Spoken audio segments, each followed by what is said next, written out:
Now, I love the slasher genre. I've seen most of the big hitters with the exception of one, and I kind of put on My Bloody Valentine to watch again and enjoy. And I pretty much realised fairly early on that I had never seen this one. I don't know why. It was one of those movies that I was positive I had seen, but I enjoyed the hell out of it. My Bloody Valentine is a really great slasher movie.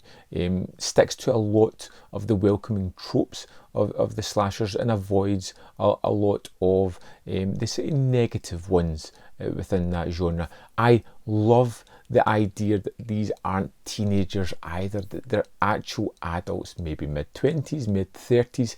They're not just silly children. Some of them can be, or at least act that way, but they all look like adults, which is a nice change of pace.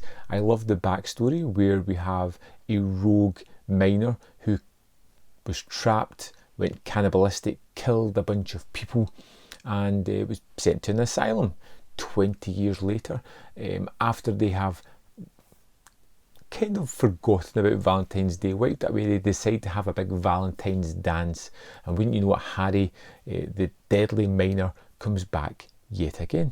And it's a really nice image for a killer in a movie. The bright light, the gas mask, the lack of any human face whatsoever just adds a kind of evil element to the movie. And I really found myself enjoying a lot of the characters, even things which I shouldn't have enjoyed, like the love triangle between one of the characters and two of the guys that are minors there, and how that kind of plays out. Should be a little soap opera-ish, but I kind of like the mentality of it, and particularly the woman involved seems rather strong-willed and not willing to be used as a sort of bargaining chip for power between these two guys, which I liked.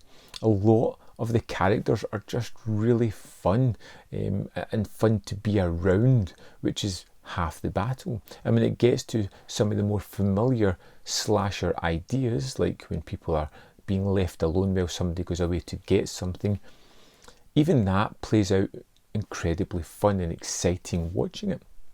I loved a lot of the setup, and the gore and the action, it feels interesting and fresh enough. I loved why the story happened in certain ideas. You know, there's a lot of silliness could be pulled from the script but in the wrong hands. The fact that they end up in the mines at the end, but it's played in such a natural manner as to why that would evolve, why some of the characters would want to do that.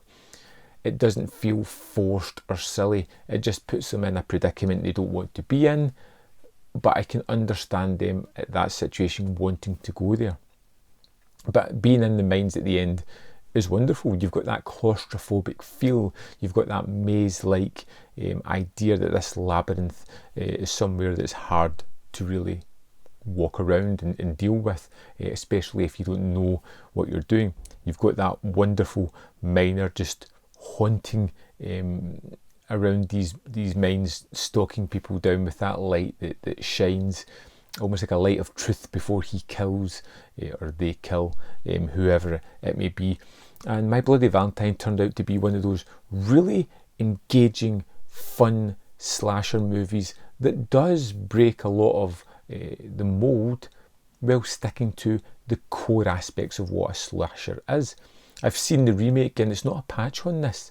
I really am quite enamoured with My Bloody Valentine. I find it to be one of the more fun and enjoyable slashers that I've seen. And even after seeing as many as I have, this still kept my attention, still surprised me, still kept me on the side of the victims because I liked them. And that's a lot of things that slashers don't do as well. Give you characters that you can buy into or enjoy or even want to survive this ordeal. My Bloody Valentine, terrific film. I don't know why I hadn't watched it before, but that's just me being me. I thought I had. I'd love to know your thoughts on the movie. Let me know in the comment box below, and I'll see you next time on Man v Film.